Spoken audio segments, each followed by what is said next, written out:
Hey, welcome to a very special episode of Funniest People You've Never Heard of. This is the season finale. Oh, he's right behind me. My name's Peter. This is Todd. Hey, everyone. There it is, your catchphrase.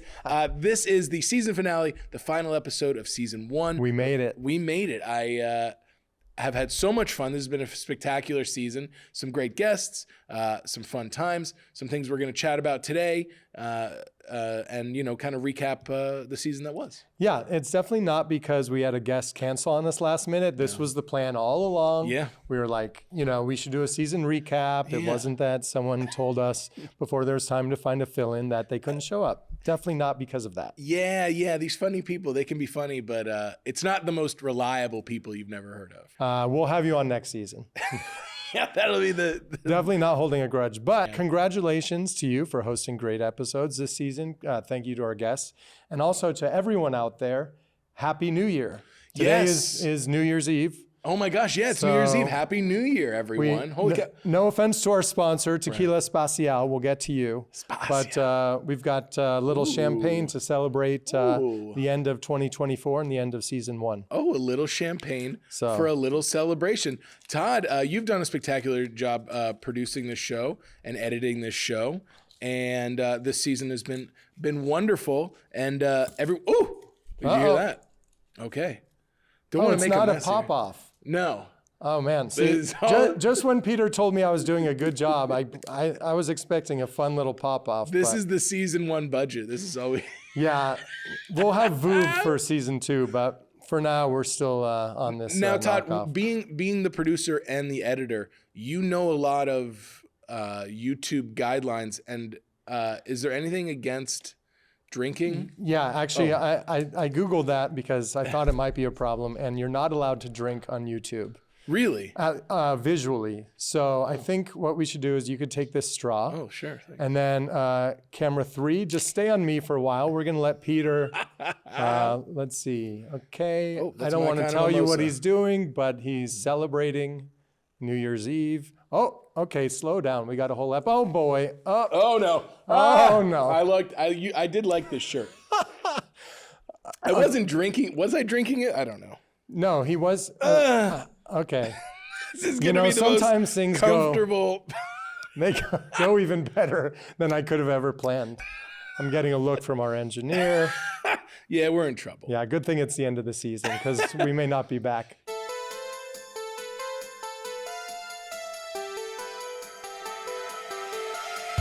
All right, back to Todd. You're. Wait, don't look at me. Don't look at Todd. Don't look at him. Don't even look at him. What are some of the more standout moments of this season for you? I guess I should have thought of that since we're doing a recap. But again, was this the plan the whole time or was it not? I don't know. Well, let's start at the top. 20 episodes. I was going to ask 20. you that. Oh, really? Yeah. Well, okay. Well, yeah. Well, hold on. Let's go by the numbers. This is episode number 20. Yeah. We've had 19 guests. That's right. Yeah. Actually, 20 guests, including Sarah and Susie. 20 guests. Yeah. So we met that quota. Plus, that's true. Plus, you were here the whole time. Yeah. I was here most of the time. Mentally, physically, you were part-time, And then, in a short amount of time, we've amassed over 25,000 YouTube subscribers. Yeah, is that right? that's as a time of recording, so we should be even higher by now, unless people are unsubscribing we spill champagne all over ourselves. Yeah, I don't know. It's already dried. It's my new cologne. Yeah. If you don't go into the new year smelling like alcohol, did you really celebrate? No, you didn't. Todd, what are some of the more memorable moments in your mind? Well, for me, because you're the comic, I'm more of a writer background. Mm-hmm. That's kind of what I studied and what I wanted to do for a while before I got into reality. So I was always more interested in hearing about the writers. Silicon Valley. When did you join that writing? Well, first, you want me to go first? Yeah. I'm a Second City girl. That's right. Yeah. Yeah. Whoa. Like I did Second City back in Chicago. I was doing stand-up too, but I toured with them for 2 years. Yes, and the Tourco. That's where you go to bumfuck nowhere and do like a 2,000 person theater. Then skipping up to Silicon Valley, when did you join that writing room, and what was that experience like? Skip the other stuff. What's the other stuff? My first job. Yada, What was your yada, first yada. job? My first job was Unbreakable Kimmy Schmidt. We'll get back to that. I want to get back to that. Yeah, we we'll are get back to jumping time. Yeah, like we'll Peter, jump I'll around. say, Like as some the kind guy of who's going to fancy- edit this, we are zigzagging. We're zigzagging around. Well, okay. I want to know, because I feel like people listening, or it might be, people who want to work in entertainment one day. I think they'd like to know kind of the stepping stones, how you got in the room the first time. Okay, we'll go that type of chronologically. thing. So I wouldn't mind going We'll chronologically. go chronologically then. We'll go linear. Time is not linear though, man. You know what I'm saying? So, But TV is. but television, is. I started to like really grinding on stand-up and writing. Great. Because it kind of felt like I didn't have much to show for my joke writing ability, I guess. Oh, there was no like resume of it? Yeah, Oh, I right. see. It's like when I remember like the thing that really haunted me is one of my friends got representation, and he like kind of just introduced me to them, and they're like, "Oh wow, like do you have any samples of your writing?" And I was like, "No, I can kind of write out my jokes. Right. Does that help?" And then they just didn't respond to the email. I was like, "Oh fuck, yeah, this is actually the worst thing that I could have said." It's like I need a sample. I need a sample. I need Yeah. a sample, and so Spec script, something like that. something. Yeah. And so I wrote one about my time at Verizon, and then another one about some like sci-fi shit. Cool. Great. Yeah. And so like that's where it kind of like started. And like during that period of time, I was just like doing stand-up heavy. I got the Comedy Central comics to watch. And then like the reward for that was a general with them. You two decide to make this film, and it's a feature. It's not a short like most, people would like, oh, let me dip my toe and do a short. No, you're jumping in, doing It's a not a cannonball. TikTok video. It's not a TikTok video or dance. You're doing a feature. What was the process like convincing each other that it's right to do a feature and then just go for it?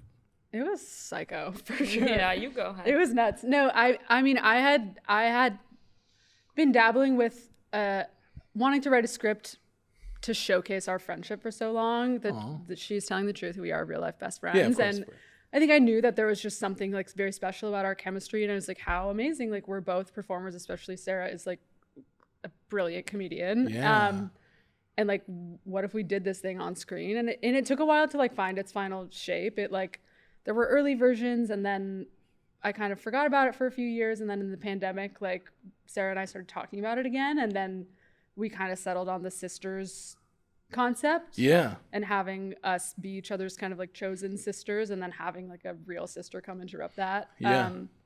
But I think that I just always knew it had to be a feature. Yeah, there was never really convo about it being a short, which is like so insane for how like that we made it on $2. Like you would think like when we would tell people our micro budget, they'd be like, "Oh my god, so it's 8 minutes," and we'd like, "It's actually gonna go ahead and be 88." Yeah. So at 80. Yeah, but I don't think we ever like between us were like, let's make a short. It was always like it's gonna be a movie. That is so gangster. Like it takes so much guts. And you're just like, all right, yeah, let's do it. Let's go for it. We're gonna make the full thing. Yeah, it also takes psychosis, I think, a little bit. I think your brain has to be a little broken. Susie and Sarah, I was and still am so enamored with them and like so in awe of them, because their advice was just like, yeah, we're gonna do a feature-length comedy. Yeah. So hard to do, and on essentially no budget, to have the patience to go take after take to improvise more and more comedy. I thought that was incredible. And the advice was, we're just going to do this. Making any movie is near impossible. Making a good movie is near impossible. M. Night Shyamalan still hasn't done it. But You didn't see Trap? No, but I heard it was terrible. Trap was fun. Oh, that's the biggest surprise ending of all. He's directing, M. Night's directing this one, by the way. Yeah, too. exactly. You never know what's going to happen at the end. What advice, stuck out to you throughout this season that you were able to implement? Yeah, like I said, I relate more with the writers. But I think overall, and the reason I wanted to start this podcast was that it's inspiring to hear from all walks of creative life of people who are just fucking doing it.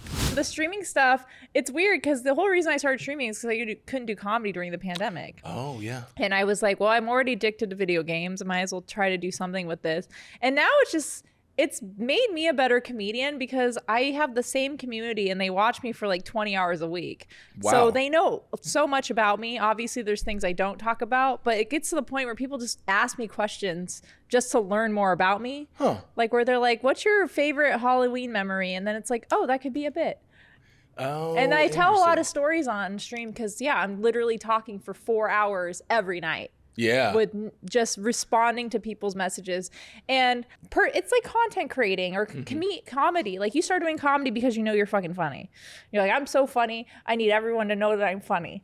All right. Content creation, you're like, I'm really good at like just shilling to brands. So I'm just going to keep. But with streaming, you're like, you know what? I think I'm very personable and likable. And I think I can connect people. And so that's why you start streaming. Like you have to be. Yeah. And that's why I started. Is like, oh yeah, like I know a lot about video games and anime and I'm very talkative and I don't have to listen to anyone else talk, so it's perfect for me.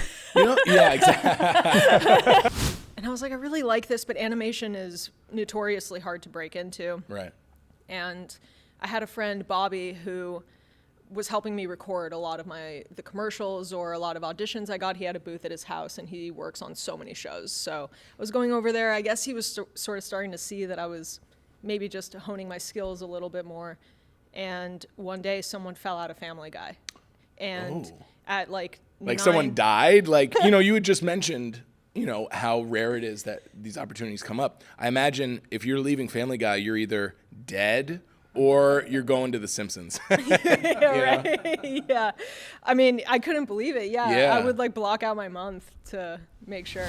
So there's this clowning instructor. She comes from a Lithuanian circus background. Her name is Kira Nova, and I trained with her at the Elysian. And she has different tactics of like, you come on stage and you are warming up on stage. So the moment the audience sees you, it is, hello, oh, wow. And then you can like build there and the audience can like watch you suddenly warm up like in your body. And now you're finding the game. And these things take time. You don't do that when you have like, hopefully not 3 minutes, but you can like literally be warming up on stage or you're backstage and everyone knows like Chad at the Elysian. Yes. And sometimes he'll have you go backstage and you have to celebrate like you just won like the World Series or something. So you're like, so it's something, yeah! Yes! Yes! And you come on stage with that energy. That is incredible. Oh, that's like what you do before you go out. Yes. So then you come back. Yeah. And then he'll like sometimes have you come backstage and be like, you're nothing, you're invisible. Come out. And you're like. These are the noises and thoughts I have in my car when I'm not having a good time. Lots of wailing and screaming and crying.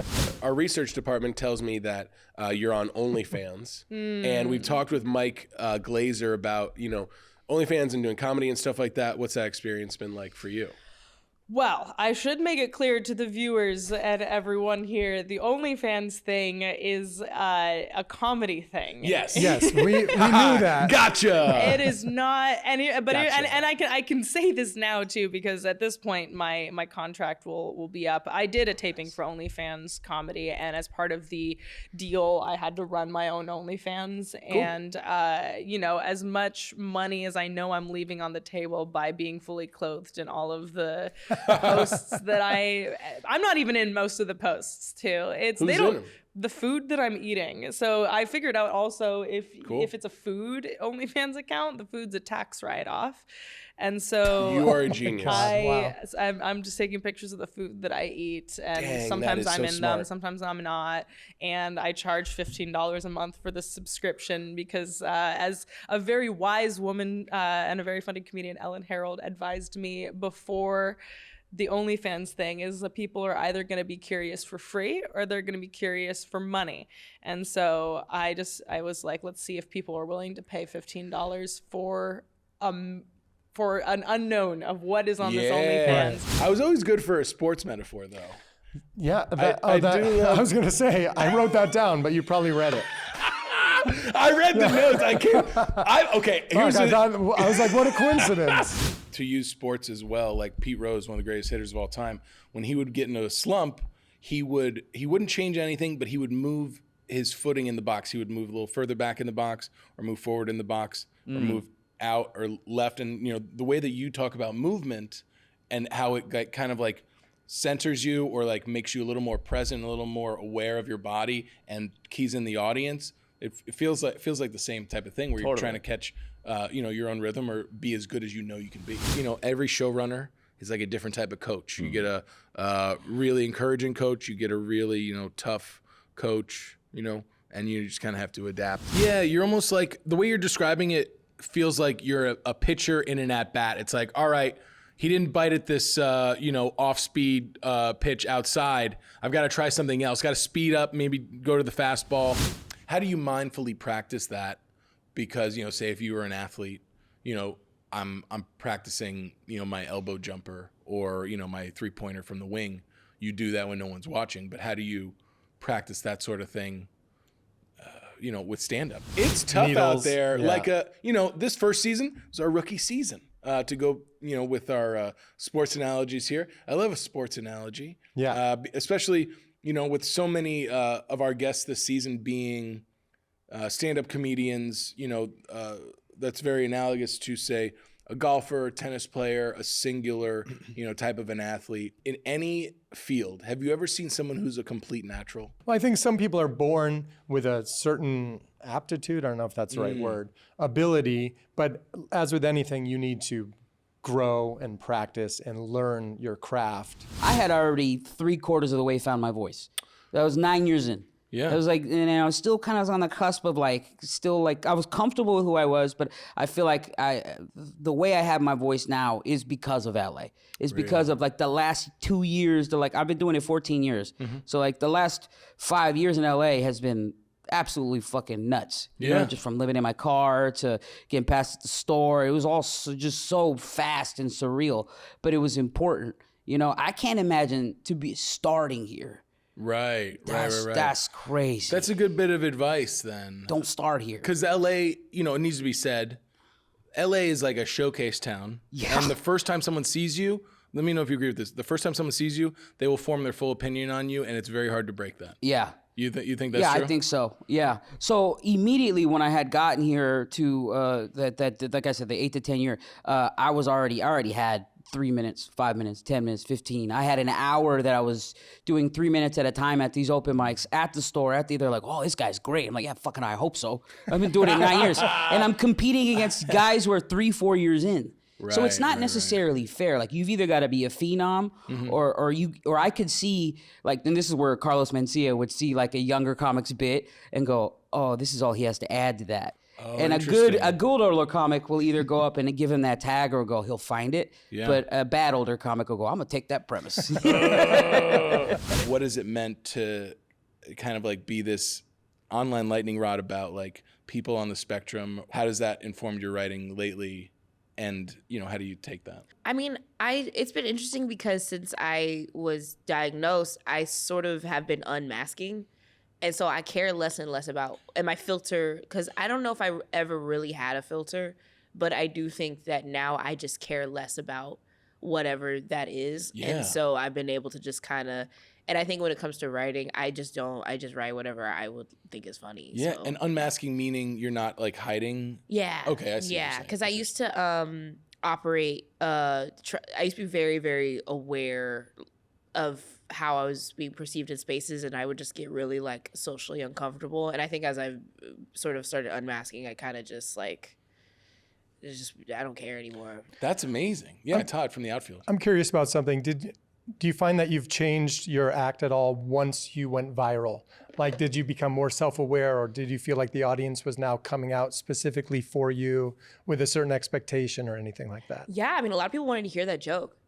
A lot of people wanted to hear that joke. It was because that's an interesting thing is when it comes to internet comedy, it's like being Ice Spice and everybody wants to hear Munch. And it's like, I don't want to do much no more. Like, I don't want to do much. You are the Ice Spice of comedy. That's what people are fucking saying. Everyone's saying and that. I'm like, what, do I look like I have a fucking poop fetish to y'all? Like, that's crazy. Like, I'm right here talking about Dookie. Like, we're the Dookie Queen. What the fuck? I could see those memes. The Dookie Queen. You're the Dookie Queen.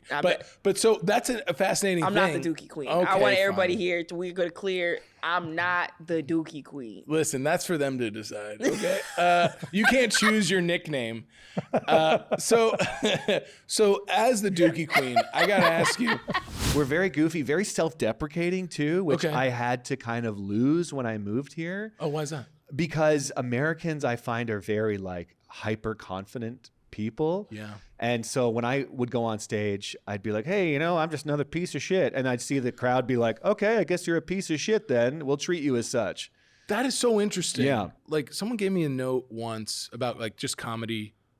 There's only one microphone. Yeah. So give them a reason why they're listening to you. Yeah. And if you're going to treat yourself poorly, they're going to treat you poorly. And also I got this other note. It's like, don't you want to get laid? You know what I mean? Like, hey, dude, what are you saying this about yourself for? You know what I mean? And like, I feel like a lot of comedians fall into that trap, right? I guess no Canadian comedians trying to fuck. That's the lesson here. We're up there not trying to have sex. Right.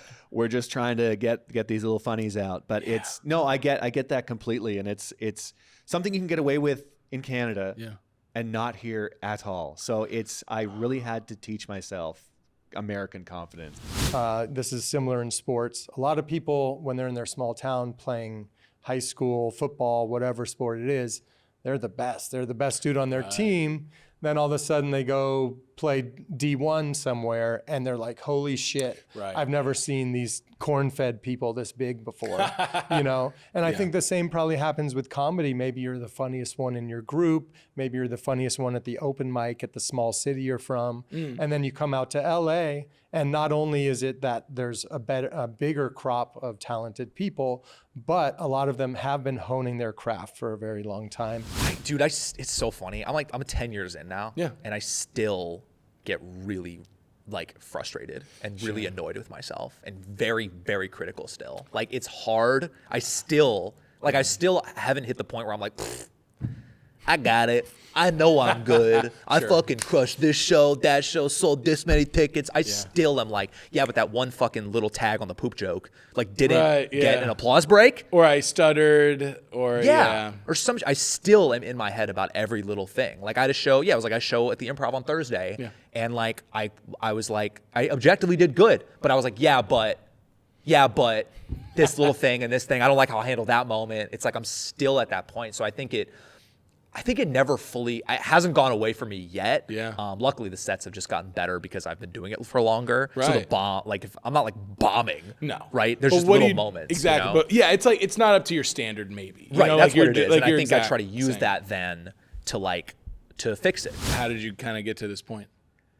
Well, I got pretty lucky because when I started comedy, I met Bill Burr when I was like the first year in, and he wasn't the mighty Bill Burr that we all know of now. And we became very good friends, bonding over music and mostly being around the same age. When I started at 44 years old, I'm at the Comedy Store. People are like, who's this old fucking dude? Yeah, man. And, there's Burr and Marin's down there at the time and Sebastian. They're all older guys, but they'd been in the game for 20, 30 years. Bill, 32 years. So I was very lucky to have these great friends my age.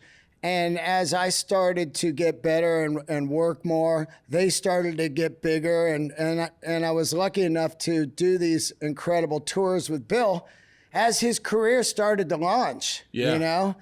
And so I was learning to do these venues at the same time I think he was, the big ones. Wow. The best advice that rings with me, I brought him up, Mike Glazer. He was just like, nothing matters. Any last words, anything else to add before we get out of here? Nothing matters and no one really cares about you, so you can do whatever you want.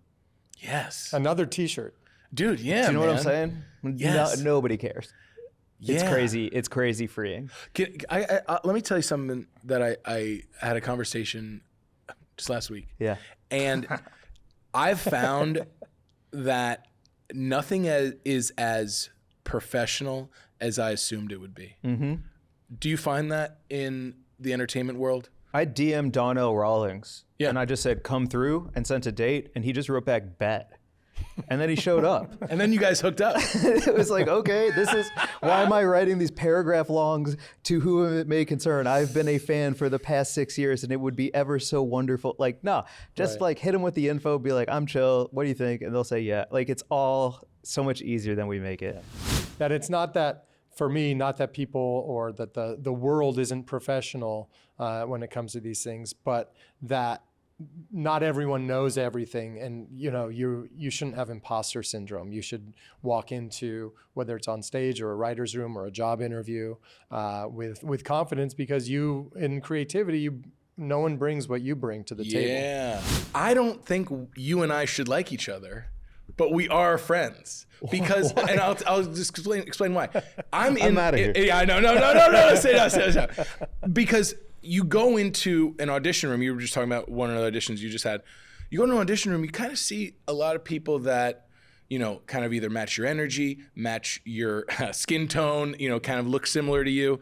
And I'm like, oh man, when I look in the mirror, I'm like, I look like you. That's clearly not the case. but I'm like, oh man, for some reason I'm trained to believe that there should be only room for one of us in the casting world. But you are so good at what you do, and I can't do that, and nobody could. And I'm like, oh man, I really hope this guy becomes my friend, because I can't replicate or compare myself to what he does. That's wild. Yeah, I mean, thank you, man. This podcast is just Peter jerking you off for 30 minutes.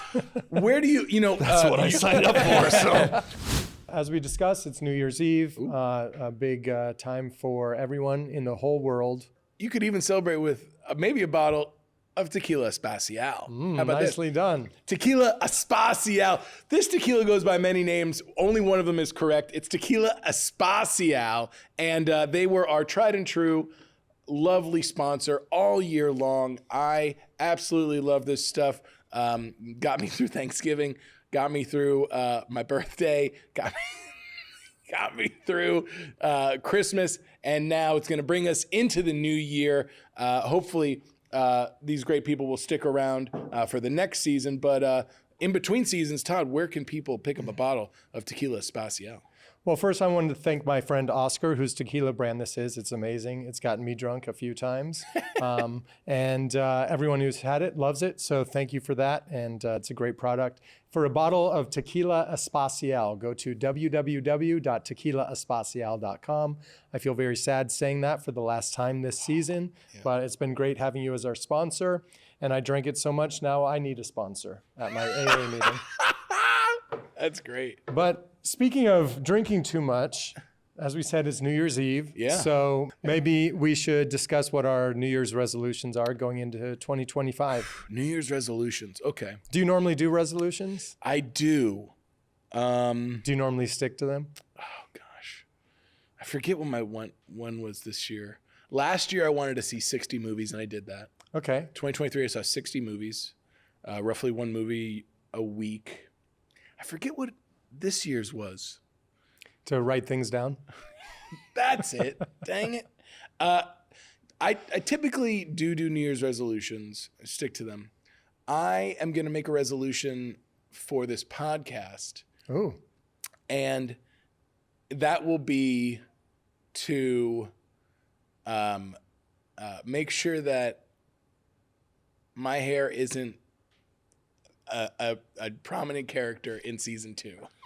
We like that. We like your hair. I love the hair. Yeah. Well, I'm going to be better about getting haircuts. How about that? Okay. Yeah, let's cut to what Peter looked like in episode 1. And now let's see what he looks like now. What do we think, people? Yeah. Yikes. Yikes is right. I'm going to get more regular haircuts. I think that's one. Is this a laziness issue? Is this a money issue? Is this No, it's just like do you think you look good? Is that the issue? I'm afraid to say it. If you have to ask, not the case. You look good. You pull it off. Yeah, I'm trying. You literally pull it off. Pull it off, while we're doing the podcast. That would be great if this was a wig the whole time. Next year, as far as goals career-wise, I'd like to be able to pitch more projects that get done. Like Cool. I have a travel show in the works. I have a comedy special that is set to come out at some point in 2025. Yeah, keep an eye out for that. Yeah, keep an eye out for those things. And, for the people that I produce with and work with, I want to be able to do that. And also have a website other than my Instagram and Linktree for people to find me. Cool. That's it. Todd, what about you? What are your New Year's resolutions going into 2025? I think healthier is always one that I do. That's a big umbrella, but gain more money, lose more weight is usually the mantra. And I did pretty well this year with losing some weight, not Ozempic. I earned it.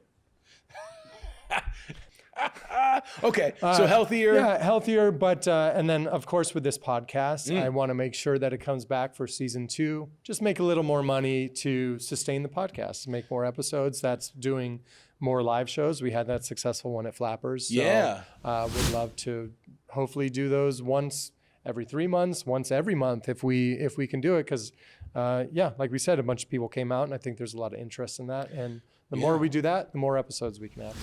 Every listener and watcher of this podcast, please keep an eye on our social media when we'll be able to do another live presentation of funniest people you've never heard of to feature some of these funny people in the act. Yeah. We should say before the episode ends that we plan to come back early next year, in 2025. We don't know exactly when, but stay subscribed. Stay logged on. We'll still be putting up content here and there. Don't forget about us because we'll be back soon. It is my honor to be the host of this podcast. And, for as long as I can remember, I've always enjoyed featuring and highlighting other people. And it is so fun to be able to do that. And, especially, with Todd steering the ship as well. Okay. What was your favorite part of season 1, Todd? The ending. Great. And now, speaking of my woo mate, Justin, let's cue his music as we wave goodbye.